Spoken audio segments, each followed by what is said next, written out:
The bus is late. It's always late on Tuesdays. 5:40 in the morning, and you're standing at the stop on Route 7, breath fogging up in front of your face. Your fingers find the bus pass in your coat pocket without you even looking. Corner's soft now. You've folded it the same way for 2 years. You don't know this yet, but this is the last morning you'll need it like this. Not the last morning you'll ride the bus. Just the last morning it means what it's meant for 2 years straight. No phone call yet, no letter yet, just a shift starting soon. And a woman named Marisol, about to say 4 words you won't forget.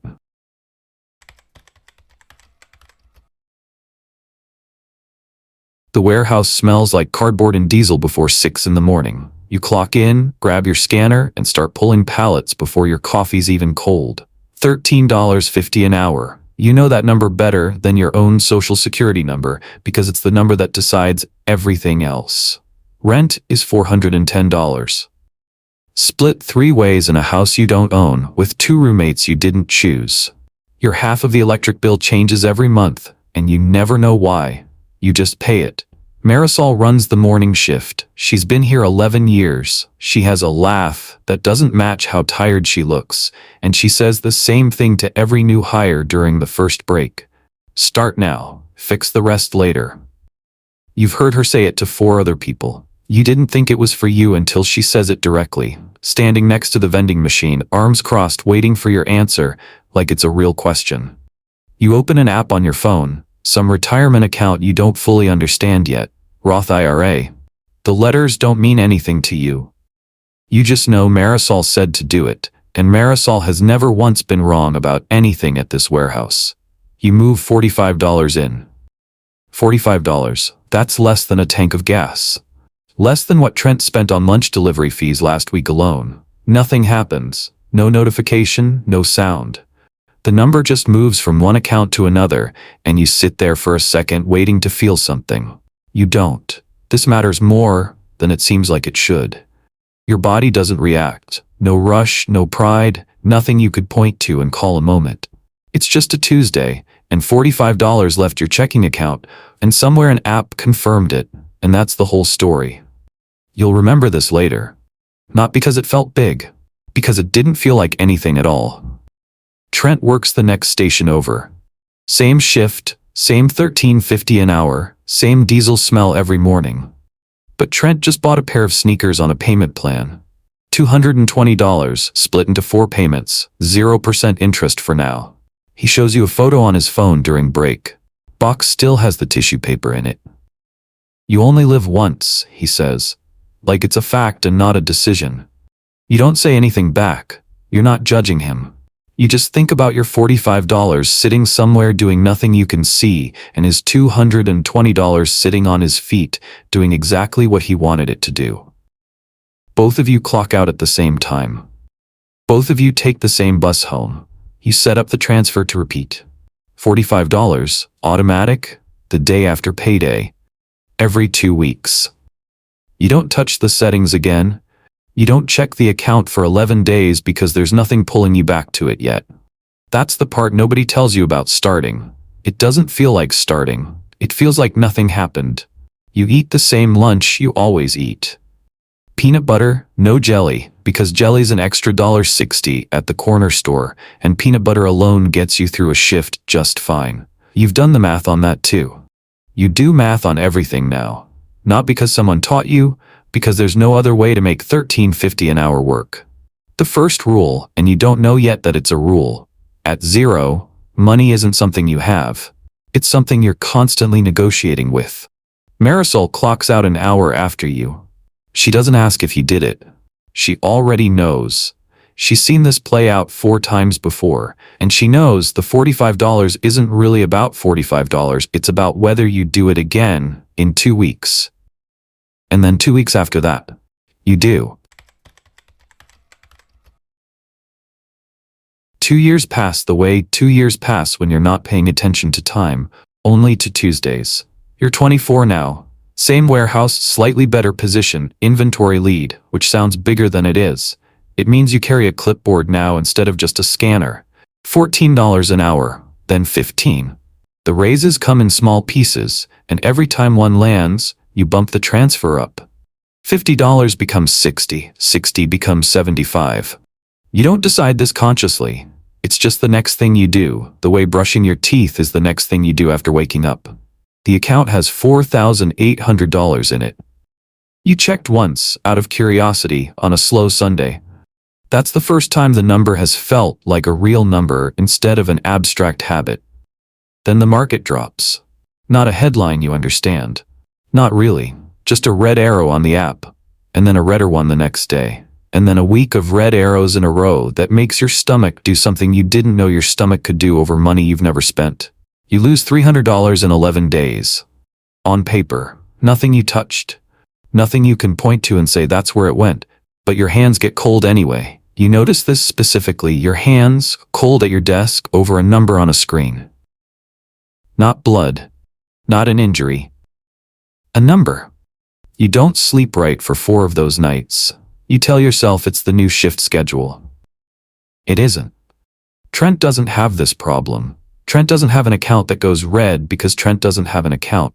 Trent has a new phone on a payment plan and a car he leases every 2 years and a closet full of shoes he'll never wear twice. None of it goes red.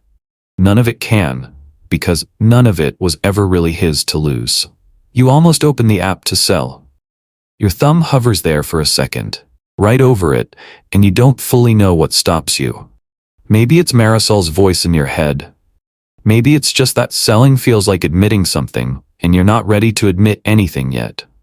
You don't open the app again for 11 days, not because you're strong, because looking at it makes you feel sick, and avoiding it is easier than sitting with the feeling.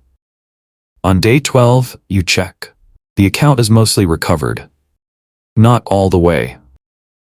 Close enough that the fear feels a little foolish in hindsight, though it didn't feel foolish at the time. It felt like the only real thing in the world for 11 straight days. This is the first time you learn something the hard way instead of hearing it from someone else. The account only loses money for real the day you touch it. You don't fully understand this yet. You just know it's true. The same way you know the bus is late on Tuesdays. It's just a fact now, sitting quietly next to all your other facts. Marisol notices you're distracted one shift. She doesn't ask about the market. She asks if you're eating enough. You tell her you're fine. She hands you half a sandwich anyway, the way she's done for other people before you, and doesn't mention it again. You keep the transfer running the whole time. $75 every 2 weeks, red arrows or not. You don't decide this bravely. You just don't decide to stop it, and not deciding turns out to be its own kind of decision. Your body remembers this crash longer than your mind does. Months later, you'll feel your hands go cold again over something unrelated, a car repair bill, a rent increase, and you won't connect it right away. But it's the same cold. It's the same 11 days, showing up again in a different shirt. You're 24. You have $4,800, most of it back where it was. You have a rule you didn't know you were writing. And you have 11 days you'll never get back, spent afraid of a number that was never actually gone.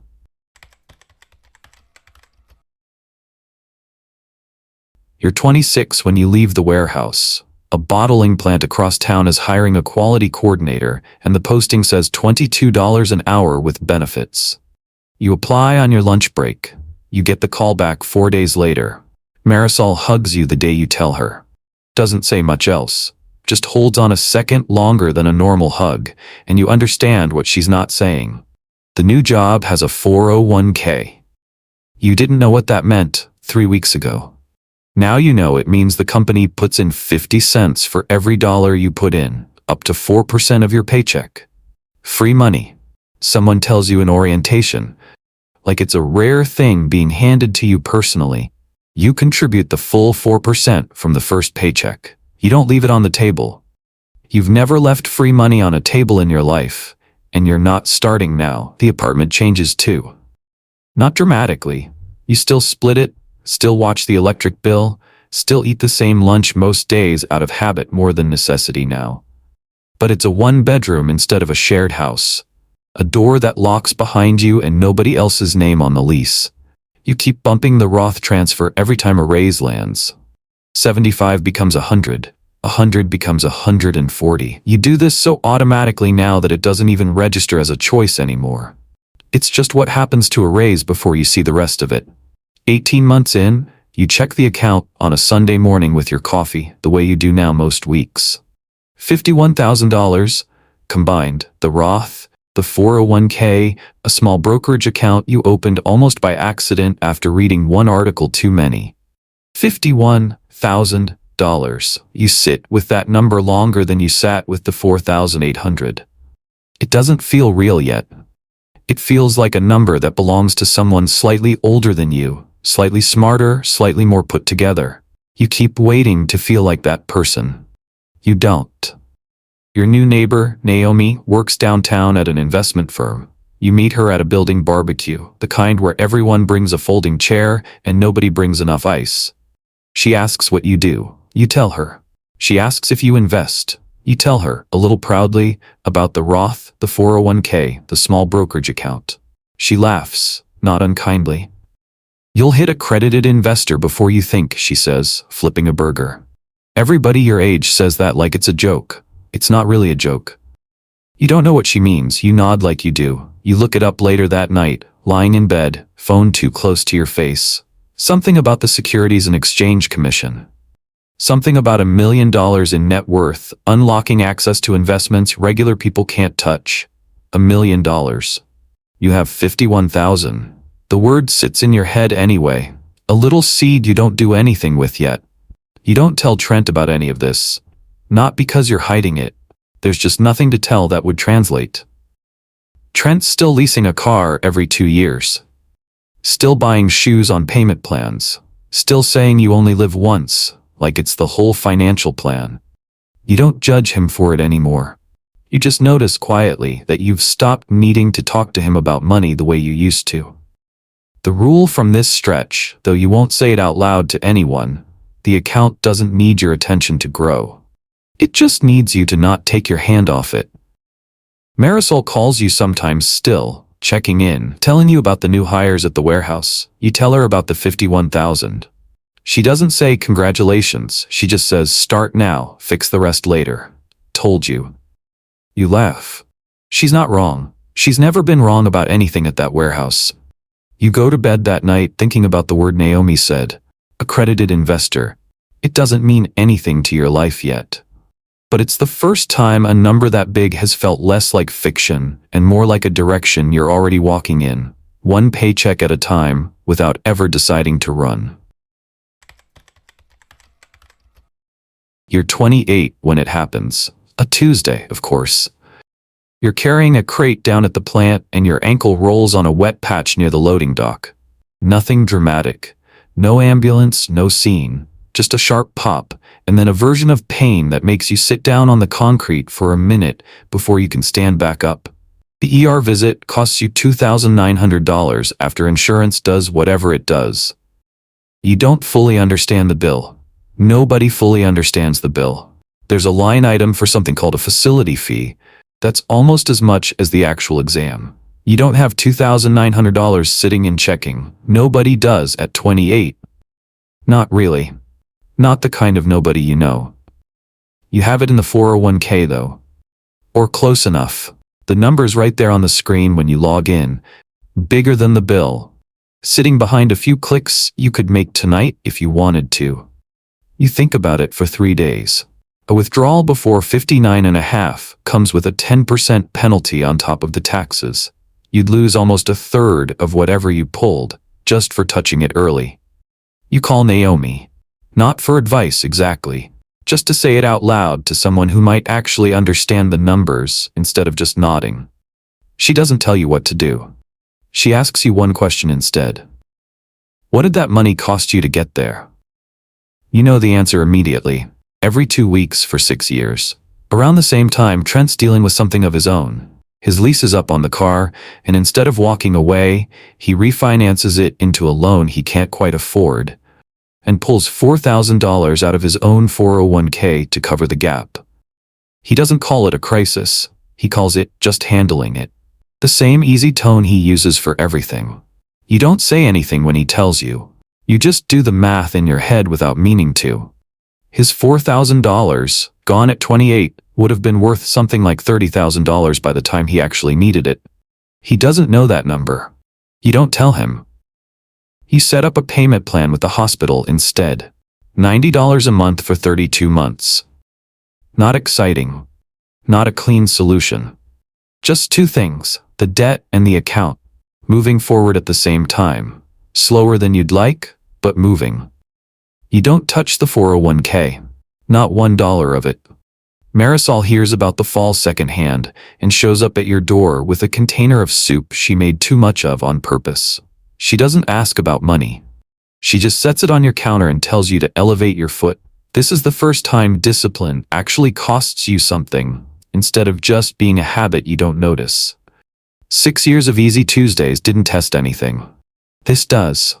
The rule, and this one you do say out loud, quietly, to nobody but yourself, standing in your kitchen with your foot propped on a chair. Discipline isn't tested when things are easy. It's tested at $2,900, with the money sitting right there, and a very good reason to take it. You don't take it. Your ankle heals in 6 weeks. The payment plan takes 32 months. The account never notices either one happened. It just keeps compounding underneath everything, quietly. You feel something now, though. Not pride exactly. Something steadier than pride. The kind of feeling that doesn't announce itself, but stays. You're 31 when you cross $250,000. You find out on a random Wednesday, checking the account before bed the way you do now without thinking about it. $250,000. You say it in your head twice. It still doesn't attach to anything you can point at. You still drive the same Civic with a crack in the windshield you keep meaning to fix. Small things have changed. Nothing has changed. This is the level nobody warns you about, and it isn't the money. It's the space around it. Trent asks you to split a trip to Cancun with 3 other guys from the old warehouse crew. $1,200, flights included. You can afford it easily now. You still say no. You don't fully know why until you're lying in bed that night, running it back. It's not the money. It's that saying yes means 4 days of listening to Trent talk about a life he's financing, one refinance at a time. And you don't have anything to add to that conversation anymore. Not because you're better than it. Because you're not living inside it. Turns out Trent just took out a home equity loan on the house he closed on last year to buy a truck he saw on a lot and couldn't stop thinking about. He tells you this the way he tells you everything casually, over a beer, like it's just another Tuesday decision. You don't say anything. You just think about the account compounding quietly in the background of your own life while his equity gets spent on something with a payment plan attached to it. You don't pull away from Trent on purpose. The distance just opens up on its own. The way a gap opens between two people walking at slightly different speeds. Here's the part that actually surprises you. You thought getting somewhere would feel like belonging. It doesn't. You've gone far enough that the people you started with don't fully see you anymore. But you haven't gone far enough to belong anywhere else either. Naomi's friends talk about numbers that still make your stomach tighten a little. You're in the middle. Nobody throws a party for the middle. You notice something quieter than the loneliness too. You've stopped checking the app every hour. You barely check it at all now. It's not that you stopped caring. The caring turned into something that doesn't need constant proof anymore. Your body's changed the same way it changed during the crash, just in the opposite direction. Your hands don't go cold anymore when the market drops. They just don't reach that far these days. Marisol calls less now. When she does, she asks about your life, not your account. You realize she never once asked for a number from you in 9 years. She just wanted to know you were building something. The rule for this stretch surprises you most. The higher you climb, the smaller the room gets. Nobody tells you the room gets quiet before it gets comfortable. You fall asleep that Wednesday, still turning the number over. Not a finish line. Just a strange, quiet stretch of road where the view behind you and the view ahead both look a little unfamiliar.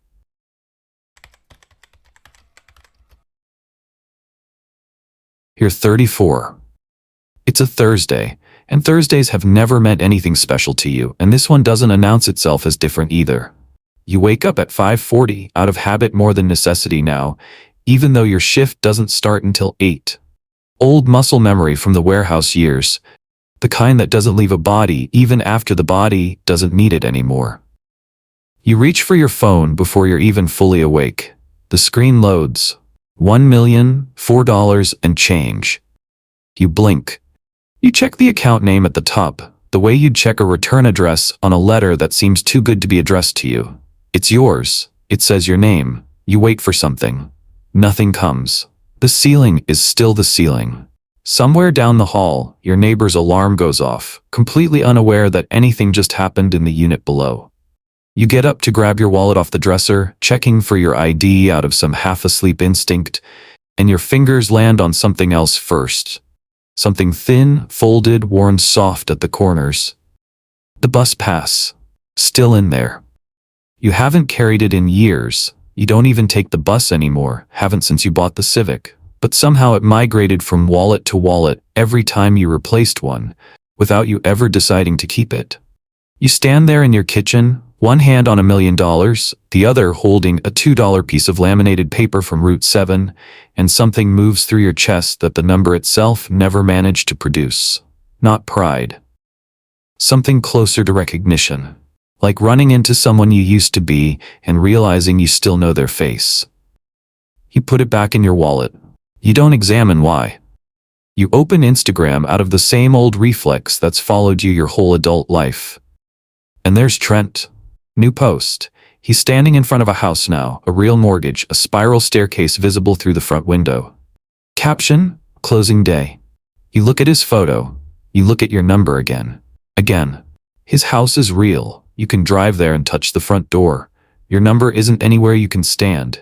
It's sitting quietly in index funds, doing nothing you could photograph. Then you notice a message sitting unread in your inbox from 3 days ago. LinkedIn. A man named Foster Lindqvist, senior wealth advisor at a firm you've never heard of. A navy suit in his profile picture. Noticed your portfolio's crossed a threshold worth a conversation. Happy to connect whenever's convenient. You don't know how he noticed. You don't reply. You just leave it there, unread again, the second you close the app and go back to running the math the way you've run it since you were 22 in a break room. The average person your age spends close to $78,000 a year to live. At a realistic return, untouched, your account would generate close to $70,000 this year without you lifting a finger. Not quite enough to walk away from the plant. Close enough that the thought doesn't feel ridiculous anymore. That's the part that actually lands. Not the million. Not even the bus pass, really. The fact that it's almost the exact same number as what it costs just to exist. You set the phone face down, you make coffee. You still have a shift at 8. Same as yesterday, same as tomorrow. You think about Marisol and the 4 words she said to you 12 years ago at a vending machine. Start now. Fix the rest later. You never did get around to fixing much. Turns out you didn't need to. You just needed to not stop. The letter comes 11 days after the morning with the coffee pot. Just an email, subject line so plain you almost swipe past it. Account documentation update available. You open it at your kitchen table. It's from your brokerage's compliance department. Your net worth now sits above $1 million, which means you're what's called an accredited investor. The word Naomi said at a barbecue 8 years ago. You'd forgotten she ever said it. The letter states it flatly, like something that was always going to become true on its own schedule, and today happened to be the day. You don't feel accredited. You feel like someone who's 20 minutes from being late for a shift. You scroll through a linked page over your second cup of coffee. Private funds. Real estate deals structured for people who've crossed this exact line. Opportunities you legally weren't allowed to touch before. You don't act on any of it. Not yet. But you notice the distance between couldn't and choosing not to for the first time in your life, and it sits differently in your chest than the number ever has. 3 weeks later, the market drops 12% in 18 days. You're standing in the parking lot of a grocery store when you check your phone, bags already in the cart, and your stomach does the thing it did back at 24. 12% doesn't sound like much out loud. On your account, it's $120,000. Gone on paper in under 3 weeks. Your thumb finds the sell button without you deciding to move it there. Same motion your hand made at 24, except this isn't $4,000 anymore. This is 12 years. Your phone rings. Foster Linkvist, actually calling this time, not messaging. You almost don't pick up. You do. Saw the volatility today, he says, like he's been watching your account personally. Clients at your level are moving into managed protection. I can walk you through it before the close. 1% of assets under management. For peace of mind, you almost say yes. Your hand's already shaking, and the offer sounds like someone finally taking the wheel from you. But some old habit, the same one that kept you off the app for 11 days at 24, makes you do the math before you answer him. What's the fee again, you ask? 1%. Annually, it's standard. You do it in your head while he's still talking. 1% a year, on $1 million, compounded over 30 years, against what the account earns left alone. I'll think about it, you tell him, and you hang up before he can say anything else. Something close to $1,000,000 lost to that single percent over time for a service that historically doesn't even beat the thing it's protecting you from. You worked this exact number out once before, months ago, out of boredom. It comes back whole, standing in a parking lot with milk going warm in your cart. You put the phone face down on the passenger seat. You think about the ankle. You think about the 11 days. You think about the fact that discipline was never about the easy years. It was always about mornings exactly like this one. You don't sell anything. You drive home the long way past the plant, past the bus stop on Route 7. The shaking in your hands mostly stops by the time you're unloading the fridge. What's left is something steadier. You don't have a name for it yet, but you're starting to understand that this, the shaking hand, the thumb over the button, the choice not to press it, might be the only real test this whole thing ever gives you. Not the number. Never the number. Always the moment right before you touch it.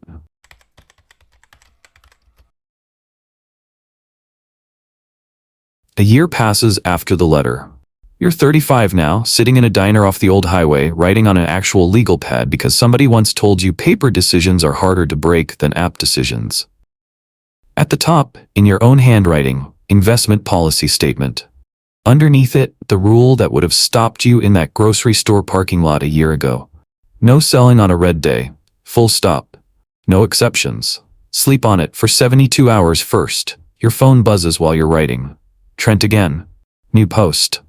A second truck this time. Bigger than the last one. Caption reading upgrade season. You heard through a mutual friend he's refinanced the house twice now. You don't ask him about it. You don't need to. You look at his photo for maybe 2 seconds. A year ago it would have sat in your chest for hours. Today it just registers and passes. You go back to the legal pad. The account grew almost $94,000 this year. No single heroic month behind it. Just Tuesdays. One after another. Nobody watching. You think about how long the first million actually took. 12 years. Closer to 13 if you count from the vending machine. At this pace, the second million won't take that long. Something closer to 6 or 7. The snowball doesn't need you to push as hard the second time, because it's already moving. You pay your bill and reach for your wallet, and your fingers find the bus pass again. The way they found it 100 times without thinking, tucked behind your license, where it's lived for over a decade. This time you actually take it out. You hold it under the diner light for a second, longer than you have before. You don't feel nostalgic exactly. You feel something closer to distance. The kind that only shows up when you realize how far you've walked without ever noticing you were walking. Route 7. 5:40 in the morning. Marisol's voice at a vending machine. None of it feels like a different life. It feels like the same life, just further down the road than you expected to be by now. You almost take it out of the wallet for good this time. Set it somewhere else. A drawer, a frame, anything that says this is finished now. You put it back instead, right where it's always been. You're not sure why. Maybe because some part of you knows the account didn't build itself. That kid did. The one who moved $45 and felt nothing, and did it again anyway, every 2 weeks, without ever needing to feel anything to keep going. You fold the legal pad in half and slide it into your bag. Outside, the highway traffic does what it always does. Nobody in any of those cars aware you just wrote down a rule that might save you $100,000 someday. The number on the account isn't the question anymore. You already know it's going to keep climbing, whether you watch it or not. The real question follows you out to the car and gets in with you. Quiet. Unanswered. Riding along the whole way home. Once the money stops being about getting somewhere, what exactly are you building toward now? Somewhere across town right now, someone else is standing at a bus stop at 5:40 in the morning. Route 7. Breath fogging up in the cold. Fingers finding a bus pass in a coat pocket without even looking. The corners aren't soft yet. It's new, it's only been folded a handful of times. They don't know a woman named Marisol is about to hand them 4 words during the first break today. They don't know what $45 moved on a random Tuesday is going to feel like. Which is nothing. Nothing at all. Not for years. They think this is a story about a paycheck, about getting through the week, about the ache in their feet by hour 6 of a shift that started before the sun came up. They don't know yet what it's actually about. The bus pulls up, late, like always. They get on, same as yesterday, same as tomorrow. The Tuesday comes either way. It always does.